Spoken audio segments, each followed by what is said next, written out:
El pequeño señor Friedman, de Thomas Mann. Cuento número 99 de los que debes leer para pertenecer al taller literario Narradores de Santo Domingo, en voz de Arelis Taveras. La nodriza tenía la culpa. ¿De qué había servido que, a la primera sospecha, la señora del cónsul Friedman la instara muy seriamente a reprimir ese vicio? ¿De qué había servido que le diera cada día un vaso de vino tinto además de la nutritiva cerveza? De pronto salió a la luz que la muchacha estaba dispuesta incluso a beberse el alcohol de quemar que se empleaba para el hornillo de la cocina, y antes de que llegara su sustituta, antes de que hubieran podido echarla, sucedió la desgracia. Un día, cuando la madre y las 3 hijas adolescentes regresaron de una salida, el pequeño Johannes, que apenas tenía un mes, yacía en el suelo gimiendo en un estremecedor hilo de voz tras haberse caído de la mesa de cambiar los pañales junto a la helada nodriza. El médico, que examinó con precavida firmeza a los miembros de la pequeña criatura deformada y temblorosa, puso una expresión seria, muy seria, mientras las 3 hijas sollozaban en un rincón y la señora Friedman rezaba en voz alta con el corazón aterrorizado. Aquella pobre mujer había tenido que soportar que, incluso antes de nacer el pequeño, su esposo, cónsul de los Países Bajos, le fuera arrebatado por una enfermedad tan repentina como intensa y todavía estaba demasiado conmocionada como para albergar siquiera la esperanza de que le fuera dado conservar a su pequeño Johannes. No obstante, a los 2 días el médico, con un alentador apretón de manos, le declaró que el niño estaba fuera de peligro por el momento y, sobre todo, que su leve afección cerebral estaba plenamente superada, algo apreciable ya en su mirada, que había dejado de mostrar la rígida expresión del principio. Ciertamente, había que permanecer a la espera de la evolución posterior del paciente y esperar lo mejor. Lo dicho, esperar lo mejor. La gran casa con frontón en la que creció Johannes Friedman estaba situada en la entrada septentrional de aquella antigua ciudad comercial de tamaño medio. Por la puerta de la casa se accedía a un vestíbulo amplio y empedrado desde el que una escalera con barandillas de madera pintadas de blanco conducía hasta los pisos. El papel de las paredes de la sala del primero mostraba paisajes deslucidos y la pesada mesa de caoba cubierta con un mantel granate de felpa estaba rodeada por asientos de respaldo rígido. Durante su infancia, Johannes pasó mucho tiempo en esta estancia, frente a la ventana que siempre tenía hermosas flores en el alféizar, sentado en un banquillo a los pies de su madre. A veces, mientras contemplaba su cabellera lisa y gris y su rostro bondadoso y dulce y aspiraba el leve aroma que emanaba de ella, escuchaba atentamente algún cuento maravilloso. Otras, se hacía mostrar el retrato de su padre, un caballero de aspecto amable y patillas grises. Su madre le decía que estaba en el cielo, donde los estaría esperando a todos. Detrás de la casa había un pequeño jardín en el que en verano solían pasar buena parte del día, a pesar del bajo dulzón que llegaba con frecuencia desde una cercana fábrica de azúcar. En él se erigía un viejo y nudoso nogal, a cuya sombra se sentaba el pequeño Johannes en un asiento bajo de madera para cascar nueces, mientras la señora Friedman y las 3 hermanas ya crecidas se acomodaban juntas bajo un toldo de lona gris. No obstante, la madre alzaba muchas veces la mirada de su labor para dirigirle al niño con una cordialidad no exenta de aflicción. Desde luego, el pequeño Johannes no era nada hermoso, y verlo así, sentado sobre el banquillo con el pecho puntiagudo y elevado, la espalda profundamente encorvada y los brazos demasiado largos y flacos cascando nueces con ágil afán, constituía una visión singular en extremo.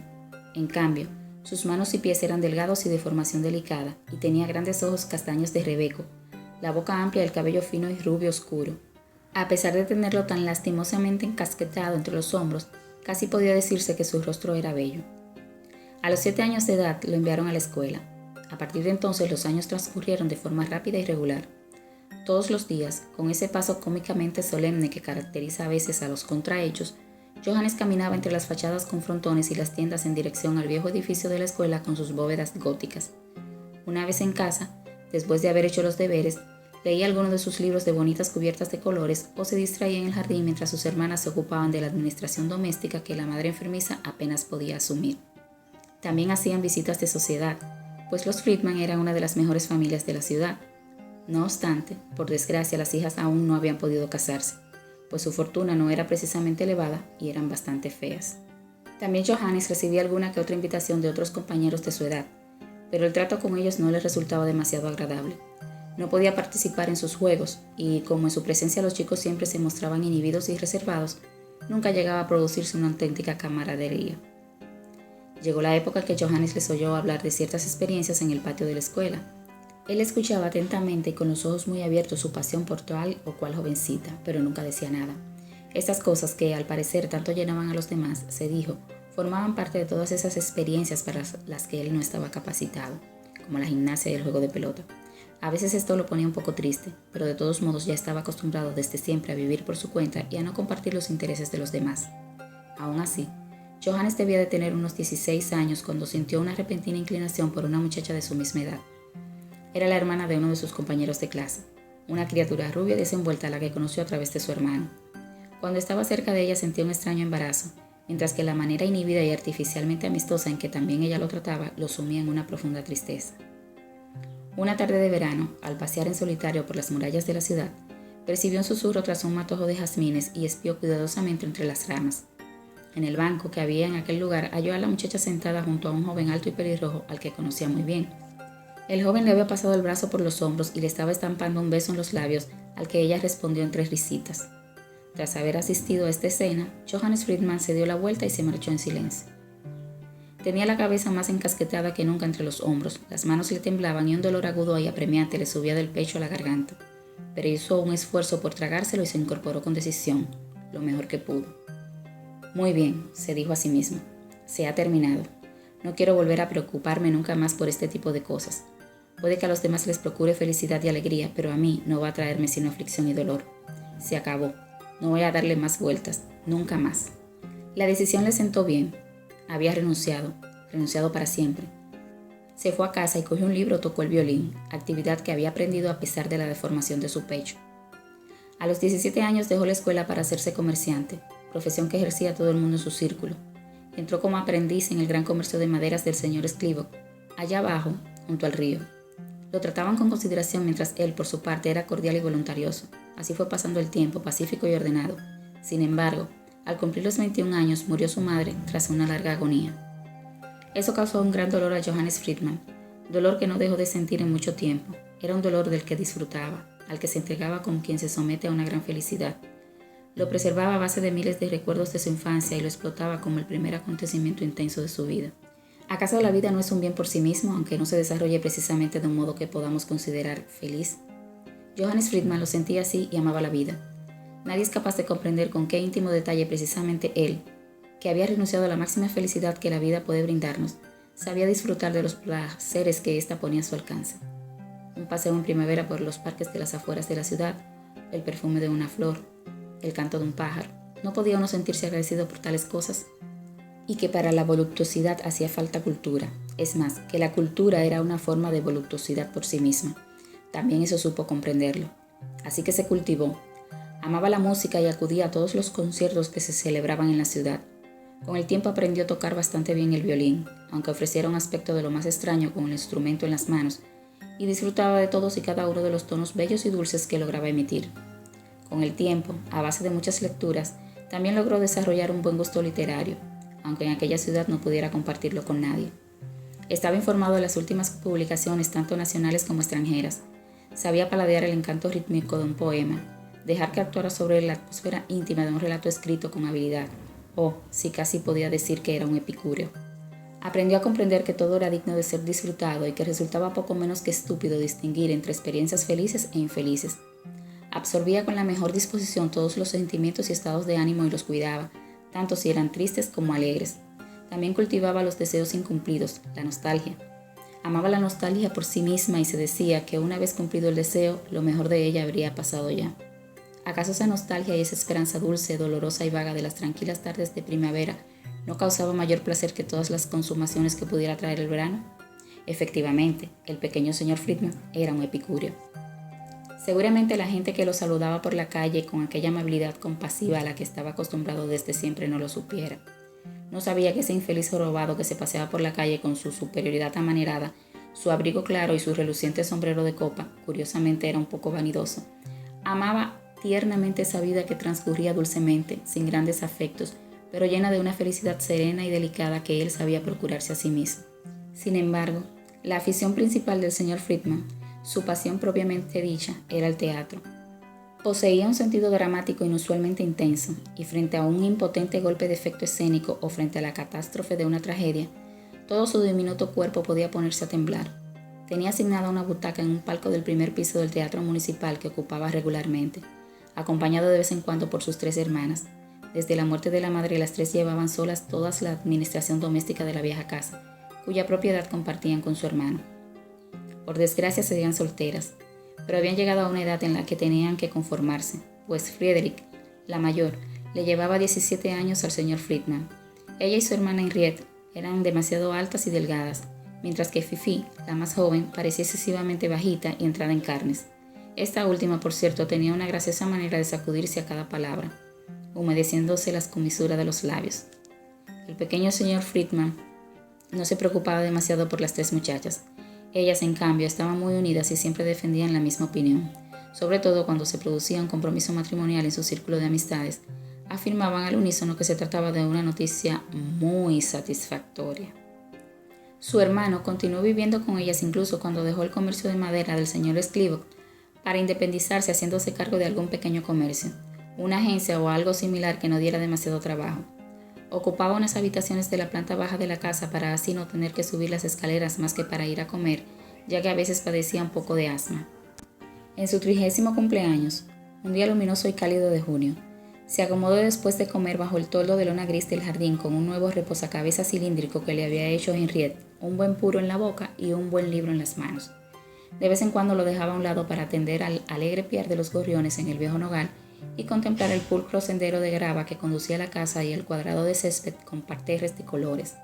El pequeño señor Friedman no llevaba barba y su rostro prácticamente no había cambiado. Solo sus facciones se habían vuelto algo más pronunciadas. Su rubio y fino cabello era liso y se lo peinaba con la raya a un lado. Una vez, después de dejar caer el libro sobre el regazo y de escudriñar el cielo azul y soleado, se dijo: «Ya han pasado 30 años. A partir de ahora, quizá vengan 10 más, incluso 20. Solo Dios lo sabe. Llegarán tranquilamente y sin hacer ruido y pasarán como todos los que han transcurrido ya, mientras yo los espero con el alma en paz». En julio de ese mismo año se produjo un cambio en la comandancia del distrito que conmocionó a todo el mundo. El caballero obeso y jovial que hacía muchos años que ocupaba aquel puesto había sido muy apreciado en los círculos sociales de la ciudad y todos lamentaron verlo partir. Solo Dios sabe en virtud de qué circunstancia fue precisamente el señor von Rillingen a quien enviaron desde la capital. Con todo, el cambio no parecía ser tan malo, pues el nuevo teniente coronel, casado pero sin hijos, decidió alquilar un amplio palacete en un suburbio del sur, de lo que se dedujo que tenía la intención de celebrar recepciones. En cualquier caso, el rumor de que era un hombre muy adinerado también se vio confirmado por la circunstancia de que trajera consigo 4 criados, 5 caballos de silla y de tiro, un landó y un pequeño coche de caza. Poco después de su llegada, los señores empezaron a hacer visitas a las familias más reputadas y su nombre estaba en boca de todos. No obstante, el verdadero foco de interés no era de ningún modo el señor von Rillingen, sino su esposa. Los caballeros estaban estupefactos y, por de pronto, aún no habían tenido ocasión de formarse un juicio de valor. Las damas, en cambio, desaprobaban directamente el ser y la esencia de Gerda von Rillingen. «Que se le note el aire de la capital», dijo al respecto la señora del abogado Hagenstrom en una charla que mantuvo con Henriette Friedman. «Pues bien, eso es de lo más natural. Fuma, monta a caballo, de acuerdo. Pero su comportamiento no es solo liberal, sino campechano. Aunque esta tampoco es la palabra adecuada. Mire usted, desde luego que no es fea, e incluso se podría decir que es guapa, pero aún así prescinde de todo encanto femenino y a su mirada, a su manera de reír y a sus movimientos les falta todo lo que le gusta a los hombres. No es coqueta. Y Dios sabe que yo sería la última en encontrar reprochable que no lo sea. Pero ¿acaso una mujer tan joven de 24 años debe prescindir por completo de su capacidad natural de atracción? Querida, yo no soy muy hábil para expresarme, pero sé lo que quiero decir. De momento todavía tenemos a nuestros hombres desconcertados, pero ya verá como un par de semanas apartarán la cabeza con asco cuando la vean pasar.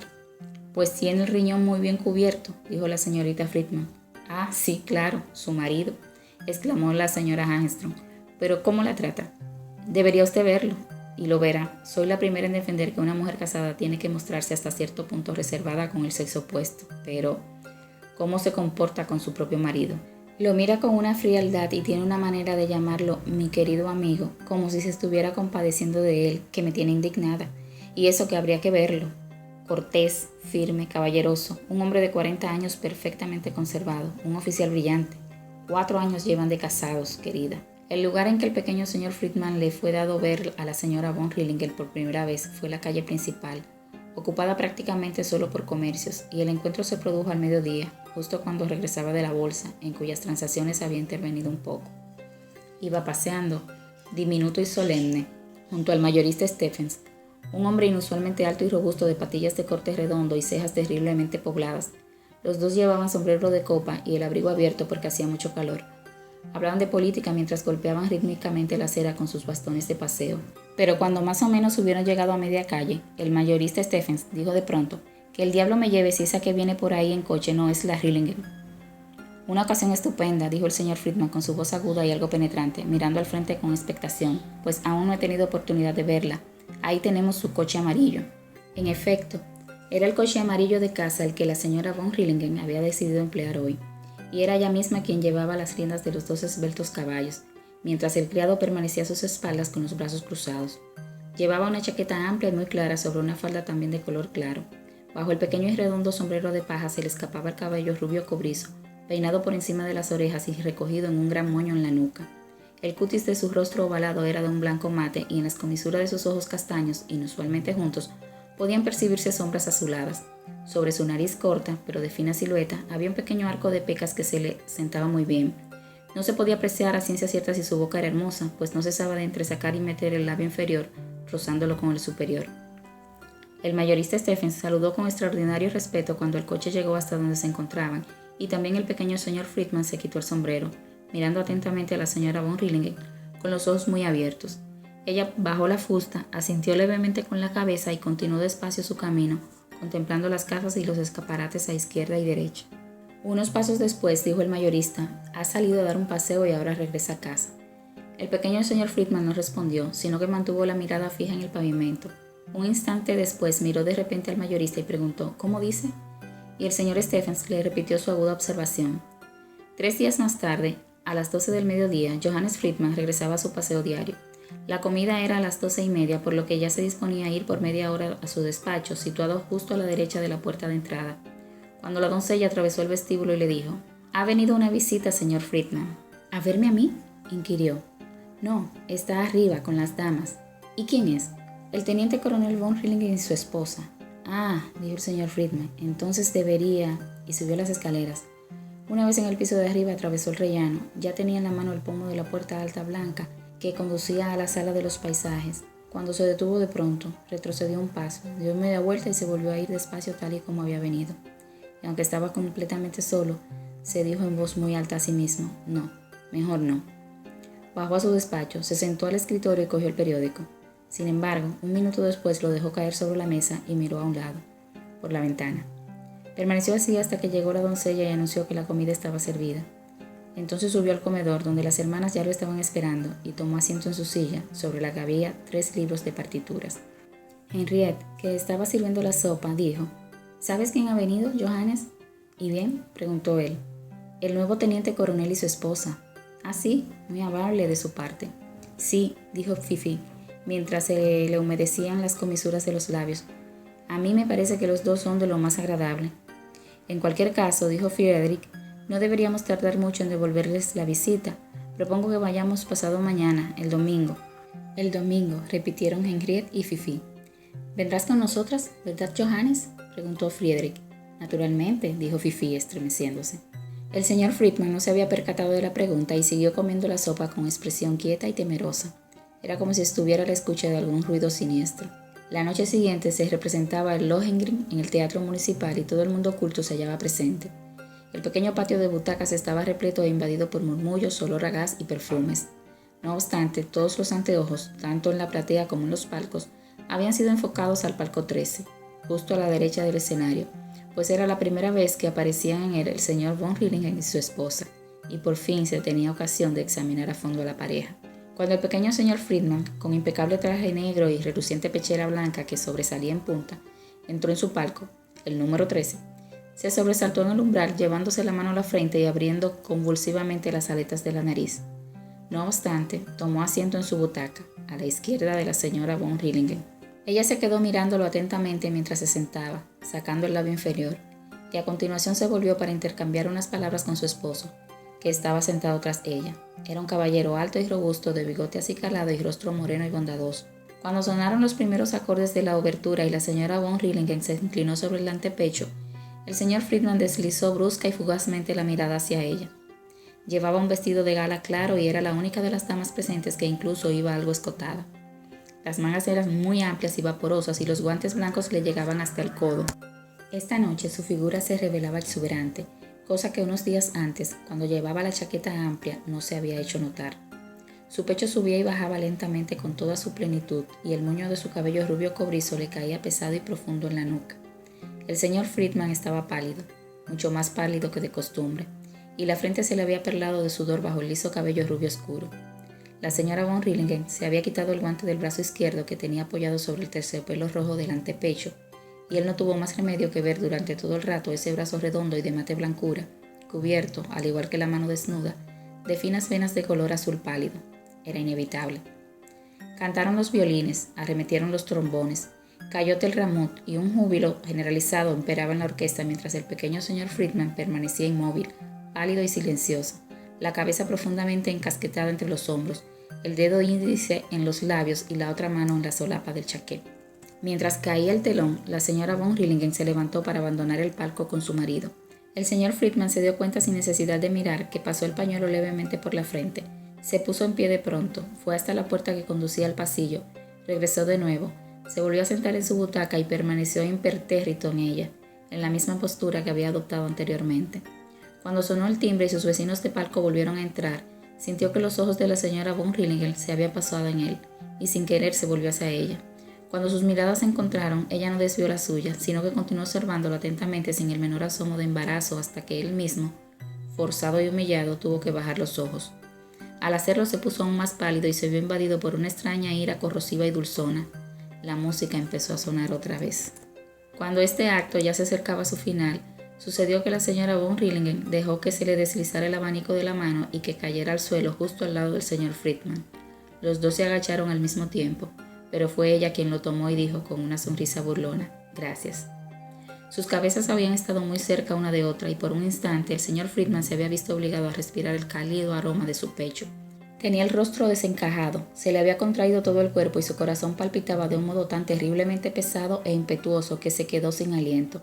Permaneció sentado medio minuto más y entonces empujó la butaca hacia atrás, se puso en pie sin hacer ruido y se fue en silencio.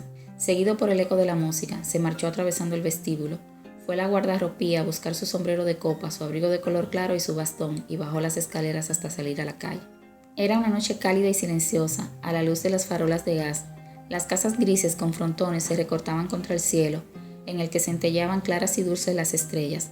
Los pasos de las pocas personas que se iban cruzando con el señor Friedman resonaban en la acera. Alguien lo saludó, pero él no se dio cuenta. Andaba extremadamente cabizbajo y su pecho elevado y puntiagudo temblaba de tan pesada que era su respiración. De vez en cuando se decía en voz baja: «Dios mío, Dios mío». Estaba escudriñando con mirada horrorizada y temerosa su interior y viendo cómo su sensibilidad, que con tanto esmero había cuidado siempre, a la que trataba con tanta dulzura e inteligencia, se había visto violentamente sacudida, agitada, desquiciada y de repente, totalmente trastornado, en un estado de aturdimiento, ebriedad, nostalgia y tormento, se apoyó contra una farola y susurró trémulo: «Herda». Todo siguió en silencio. En aquel instante no se veía un alma. El pequeño señor Friedman se recobró y continuó caminando. Había recorrido la calle del teatro, que descendía con considerable pendiente en dirección al río, y ahora seguía la calle principal en dirección al norte, a su casa. ¿De qué manera lo había mirado? ¿Cómo? Así que lo había obligado a bajar los ojos. ¿Lo había humillado con su mirada? ¿Acaso ella no era una mujer y él un hombre? ¿Y es que sus extraños ojos castaños no habían temblado literalmente de placer al humillarlo? Otra vez sentía ascender por su interior ese odio impotente y voluptuoso, pero entonces recordó el momento en que su cabeza había rozado con la de ella, en que había aspirado el aroma de su cuerpo y se detuvo por segunda vez. Reclinó hacia atrás su cuerpo contrahecho, tomó aire entre dientes y murmuró, de nuevo completamente desorientado, desesperado, fuera de sí: «Dios mío, Dios mío». Y otra vez continuó caminando mecánicamente, con lentitud, a través del bochornoso aire nocturno, con las calles vacías y resonantes, hasta que se halló frente a su casa. Se quedó un rato en el vestíbulo y aspiró el olor frío y húmedo que flotaba en él. Después entró en su despacho. Se sentó al escritorio junto a la ventana abierta y fijó la vista en una gran rosa amarilla que alguien le había puesto ahí en un vaso de agua. La tomó y aspiró su perfume con los ojos cerrados, pero entonces la dejó a un lado con un ademán fatigado y triste. No, eso se había terminado. ¿Qué significaba ya para él ese aroma? ¿Qué le importaban todas esas cosas que habían constituido hasta entonces su felicidad? Volvió la cabeza y miró la calle silenciosa. De vez en cuando oía incrementarse el sonido de unos pasos que después pasaban de largo. Las estrellas brillaban. Qué cansado y débil se sentía. Se notaba vacía la cabeza y su desesperación empezó a disolverse en una melancolía grande y dulce. Un par de versos pasaron por su mente. La música de Lohengrin resonó de nuevo en sus oídos. Volvió a ver frente a él la figura de la señora von Rillingen, su brazo blanco sobre el terciopelo rojo, y entonces le acometió un sueño pesado y febril. Estuvo varias veces a punto de despertar, pero le daba miedo, de modo que volvía a caer una y otra vez en una renovada inconsciencia. Cuando ya se había hecho plenamente de día, abrió los ojos y miró a su alrededor con mirada dolorosa y abierta. Lo recordaba todo perfectamente. Era como si su sufrimiento no se hubiera visto interrumpido por el sueño. Tenía la cabeza pesada y le ardían los ojos, pero en cuanto se hubo lavado y humedecido la frente con agua de colonia, se sintió mejor y volvió a sentarse inmóvil en su lugar junto a la ventana, que se había quedado abierta. Aún era muy temprano, debían ser las 5. De vez en cuando pasaba un aprendiz de panadero, pero por lo demás no se veía nadie. La casa de enfrente aún tenía todas las persianas bajadas, pero los pájaros piaban y el cielo era de un azul luminoso. Era una maravillosa mañana de domingo. Un sentimiento de bienestar y confianza invadió al pequeño señor Friedman. ¿De qué tenía miedo? ¿No seguía todo como siempre? Es verdad que la noche anterior había sufrido un ataque terrible. Pues bien, había que ponerle fin a eso. Aún no era demasiado tarde. Aún podía eludir su propia perdición. Tenía que evitar toda celebración que pudiera renovar un ataque como aquel. Se sentía con fuerzas para ello. Notaba la energía necesaria para superarlo y ahogarlo por completo en su interior. Cuando dieron las 7:30, entró Friedrich y puso el café sobre la mesa redonda que había frente a la pared opuesta delante del sofá de cuero.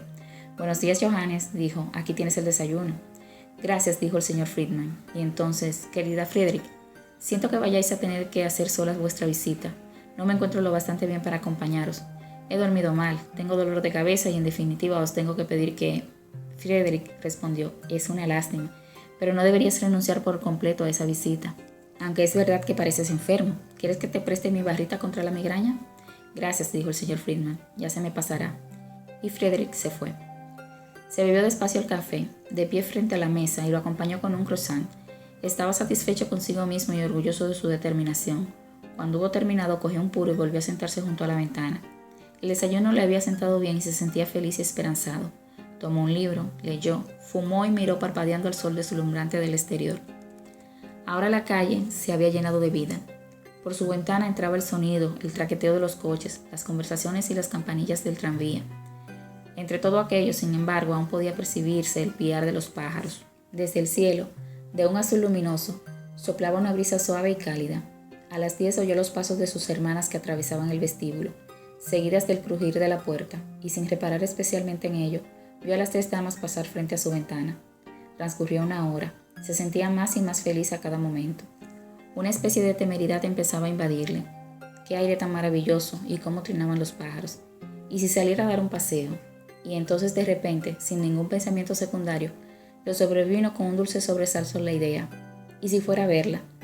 Y mientras reprimía en su interior todas sus temerosas prevenciones, cosa que exteriormente se manifestó con una mayor tensión de su musculatura, añadió con determinación jubilosa: «Voy a ir a verla». Y se puso su traje negro de los domingos, tomó el sombrero de copa y el bastón y atravesó la ciudad a toda prisa y con la respiración jadeante en dirección al suburbio del sur. Incapaz de ver a nadie, subía y bajaba afanosamente la cabeza a cada paso, dominado por un estado de ausencia y exaltación, hasta que se halló en la Kastanienallee, frente al palacete rojo, en cuya entrada se podía leer el nombre del teniente coronel von Rillingen. Una vez allí, le acometió un temblor y el corazón le palpitó pesada y convulsivamente en el pecho. Pero atravesó el zaguán y llamó al timbre.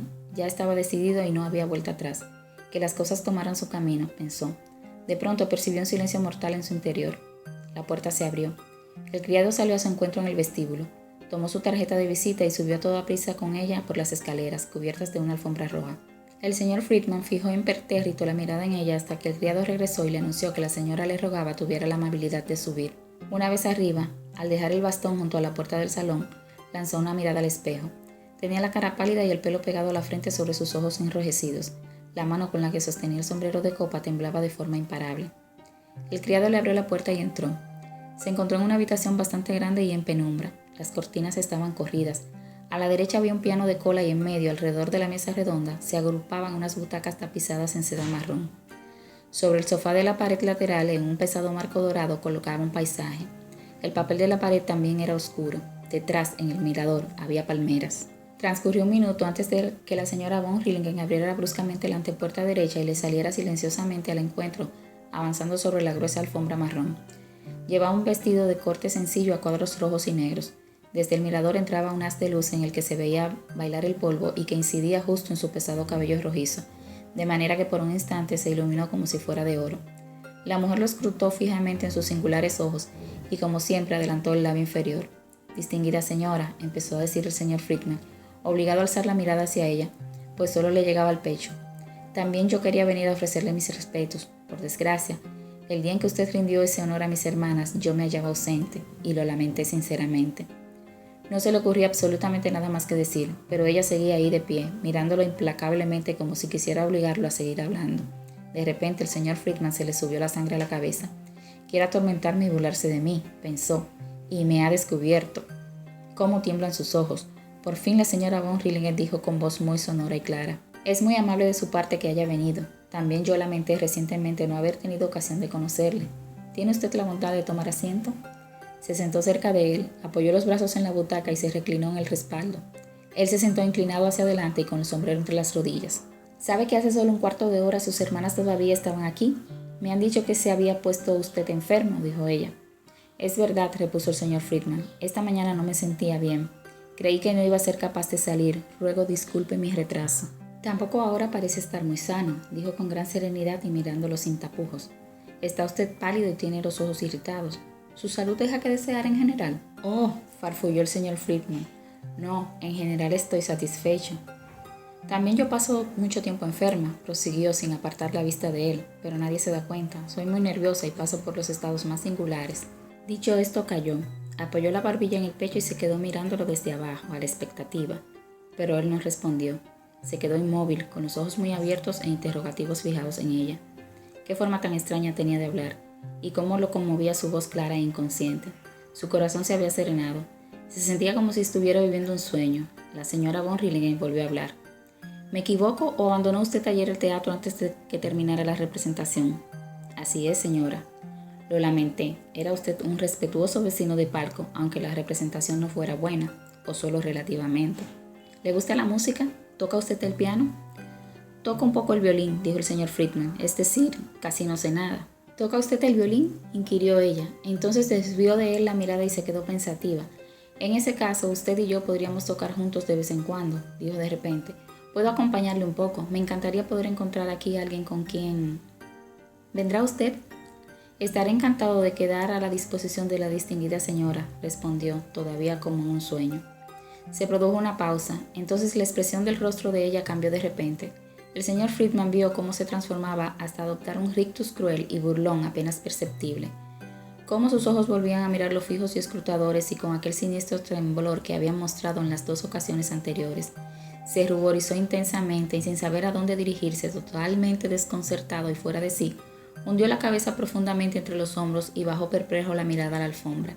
Sin embargo, volvió a sentir, como una tormenta fugaz, la afluencia de aquella ira impotente y dulcemente atormentadora. Cuando, con desesperada determinación, volvió a alzar la vista, los ojos de la señora von Rillingen ya no estaban fijos en él, sino que miraba tranquilamente por encima de su cabeza en dirección a la puerta. El señor Friedman logró articular con esfuerzo unas pocas palabras. «¿Y la señora se siente satisfecha hasta el momento de su estancia en nuestra ciudad?». «Oh», dijo la señora von Rillingen con indiferencia, «sin duda. ¿Por qué no iba a estarlo? Ciertamente me siento un poco limitada y observada, pero, por cierto», siguió diciendo inmediatamente, «antes de que se me olvide, en los próximos días tenemos pensado recibir a unas cuantas personas, un pequeño círculo informal. Podríamos tocar algo de música, charlar un poco. Además, detrás de la casa tenemos un jardín bastante bonito. Llega hasta el río. En definitiva, usted y sus damas, naturalmente, recibirán una invitación, pero quisiera pedirle ya su asistencia. ¿Nos procurará usted ese placer?». El señor Friedman acaba de dar las gracias y de asegurar su participación cuando el picaporte fue accionado enérgicamente y el teniente coronel entró en la habitación. Los dos se pusieron en pie y cuando la señora von Rillingen presentó a los dos caballeros, su esposo se inclinó ante el señor Friedman con la misma cortesía con que lo hizo ante ella. Tenía el rostro moreno reluciente de calor. Mientras se quitaba los guantes, le dijo algo con su voz fuerte y penetrante al señor Friedman, quien alzaba la vista hacia él con grandes ojos ausentes, esperando durante todo el rato que le diera una benévola palmadita en la espalda. En cambio, el teniente coronel se volvió hacia su esposa, juntando los tacones e inclinando levemente el torso, y le dijo con voz perceptiblemente amortiguada: ¿Le has pedido ya al señor Friedman que nos honre con su presencia en nuestra pequeña reunión, querida? Si te parece bien, he pensado que podríamos celebrarla dentro de 8 días.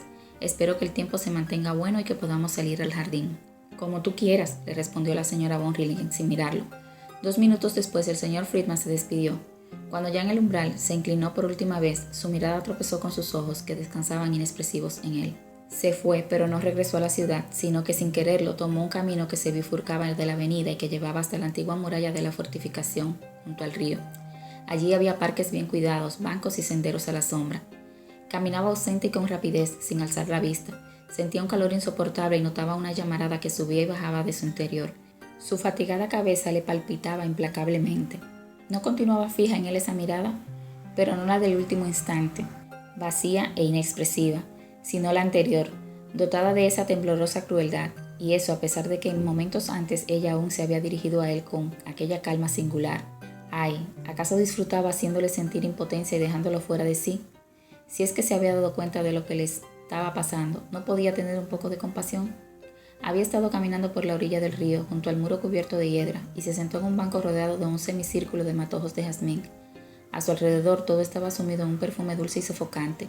El sol incubaba frente a él las aguas estremecidas. No continuaba fija en él esa mirada, pero no la del último instante, vacía e inexpresiva, sino la anterior, dotada de esa temblorosa crueldad, y eso a pesar de que momentos antes ella aún se había dirigido a él con aquella calma singular.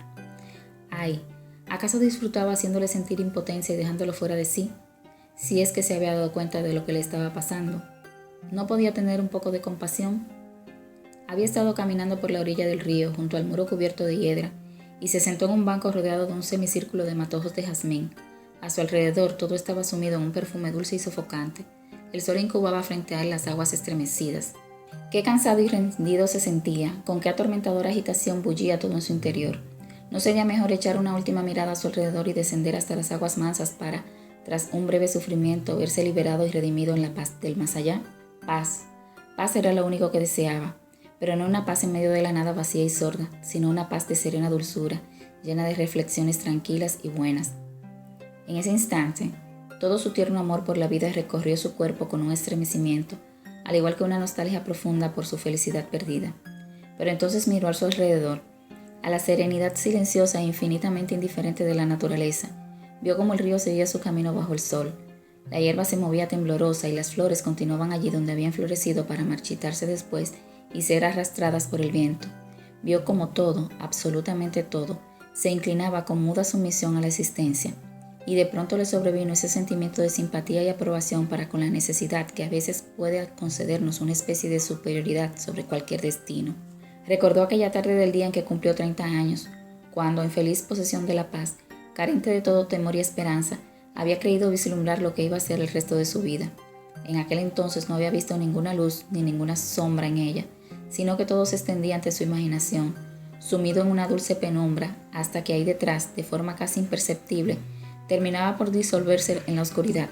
Aquel día había salido al encuentro de los años que todavía estaban por venir con una sonrisa de superioridad. ¿Cuánto hacía de eso? Pero entonces había venido aquella mujer. Tenía que ser así. Era su destino. Ella misma era su destino, solo ella.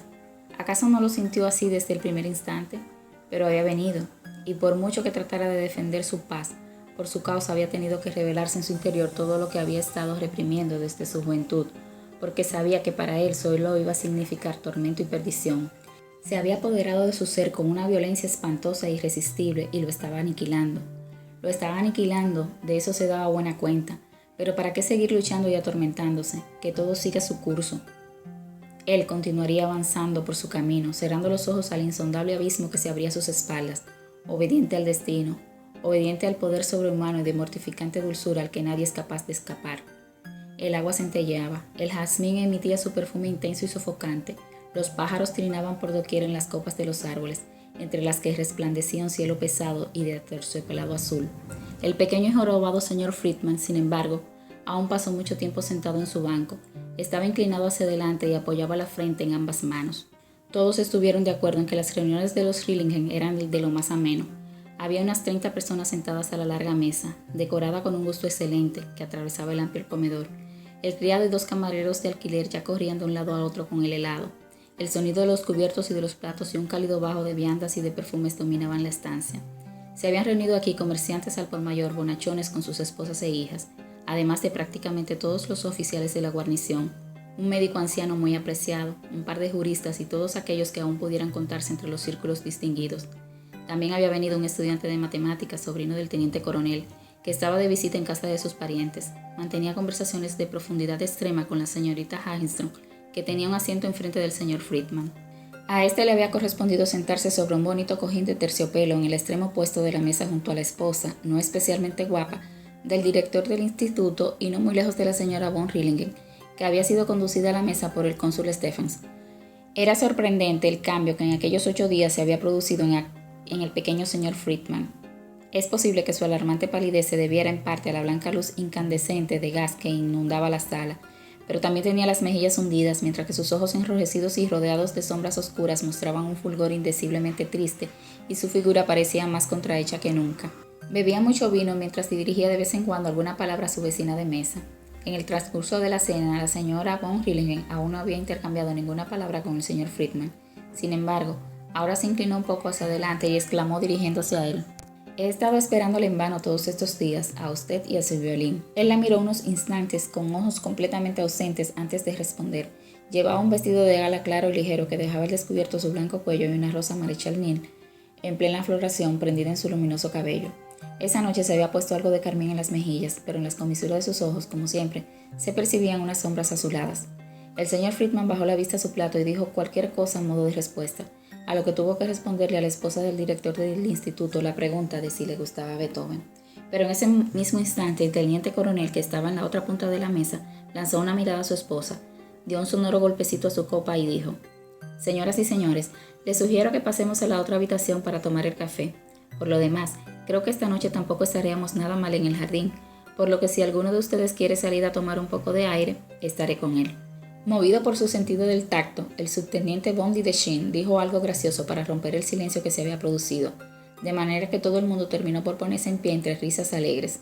El señor Friedman fue uno de los últimos en abandonar la sala con su dama, a la que acompañó a través de la habitación decorada al estilo antiguo alemán, en la que algunos invitados ya habían empezado a fumar, hasta llegar al acogedor saloncito en penumbra, donde se despidió de ella. Iba cuidadosamente vestido. Su frac era irreprochable, su camisa de un blanco inmaculado y sus pies, delgados y bien formados, estaban embutidos en zapatos de charol. De vez en cuando se podía ver que llevaba calcetines rojos de seda. Miró desde el vestíbulo y vio que algunos nutridos grupos ya empezaban a bajar las escaleras que conducían al jardín, pero él se sentó con su puro y su café en la puerta de la habitación en estilo antiguo alemán en la que algunos señores se habían reunido a hablar y se quedó mirando al saloncito desde allí. Justo a la derecha de la puerta, en torno a una mesilla, había un círculo de invitados cuyo centro de atención estaba constituido por el estudiante, que hablaba con vehemencia. Había planteado la afirmación de que es posible trazar más de una paralela a través de un punto, a lo que la señora del abogado Hagestrom exclamó: «Eso es imposible», a lo que él se lo demostró de forma tan contundente que todos simularon haberlo comprendido. Al fondo de la habitación, sin embargo, acomodada en la otomana junto a la que lucía una lamparita baja de pantalla roja, comenzando con la joven señorita Stephens, estaba Gerda con Rillingen. Se había reclinado un poco en el cojín de seda amarilla con un pie apoyado en el otro y fumaba con gran lentitud un cigarrillo, expulsando el humo por la nariz y dejando asomar el labio inferior. Sentada frente a ella, la señorita Stephens estaba erguida como una talla de madera y le respondía con una sonrisa temerosa. Nadie se fijaba en el pequeño señor Friedman y nadie se daba cuenta de que tenía los grandes ojos fijos de continuo en la señora von Rillingen. Sentado con laxitud, no cesaba de mirarla. En su mirada no había nada de pasión ni apenas de dolor. Había en ella algo de embotamiento y de muerte, una entrega sorda, exánime y ajena a toda voluntad. Así transcurrieron unos 10 minutos. Entonces la señora von Rillingen se puso en pie de repente y sin mirarlo, como si lo hubiera estado observando en secreto durante todo aquel tiempo, se encaminó hacia él y se detuvo a un paso de distancia. Él se puso en pie, alzó la vista hasta ella y percibió las palabras: «¿Le apetecería acompañarme al jardín, señor Friedman?» Y él respondió: «Será un placer, señora mía». «¿Aún no ha visto nuestro jardín?», le dijo todavía en las escaleras. «Es bastante grande. Espero que aún no haya demasiada gente. Me gustaría tomar un poco de aire. Me ha entrado dolor de cabeza durante la cena. Quizá ese vino tinto fuera demasiado fuerte. Por aquí tenemos que salir por esta puerta». Era una puerta cristalada a través de la cual se accedía desde el zaguán a un vestíbulo pequeño y frío. Un par de escalones conducían entonces al exterior. En aquella noche maravillosamente clara y cálida brotaba perfume desde todos los parterres. La luz de la luna bañaba el jardín y los invitados, charlando y fumando, iban paseando por los blancos y luminosos senderos de grava. Un grupo se había reunido en torno a la fuente, donde el anciano y apreciado médico fletaba barquitos de papel entre risas generalizadas. La señora von Rinligen pasó de largo con una leve inclinación de cabeza y señaló a lo lejos, donde el primoroso y perfumado jardín se oscurecía hasta desembocar en el parque. «Bajemos por la avenida central», dijo ella. En la entrada había 2 obeliscos anchos y bajos.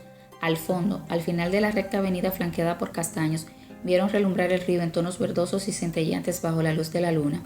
A su alrededor estaba oscuro y hacía fresco.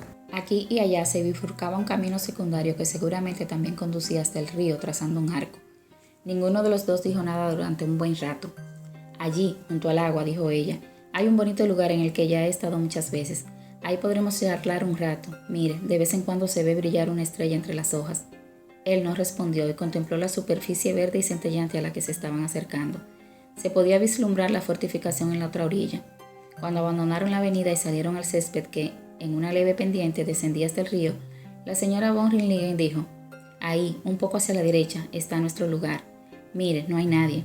El banco en el que tomaron asiento estaba a 6 pasos de la avenida, casi tocando el parque. Aquí hacía más calor que entre los anchos árboles.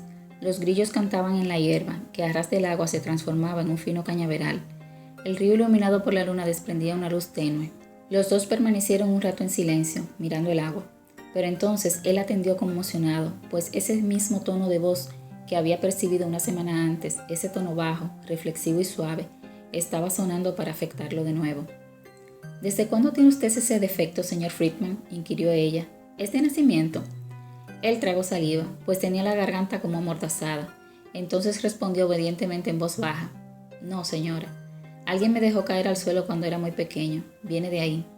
«¿Y qué edad tiene usted ahora?», siguió preguntando. «30 años, señora». «¿30 años?», repitió. «¿Y no ha sido usted feliz en esos 30 años?». El señor Friedman negó con la cabeza. Sus labios le temblaban. «No», respondió. «Todo fue engaño y mentira». «¿Así que llegó a creer que era feliz?», preguntó.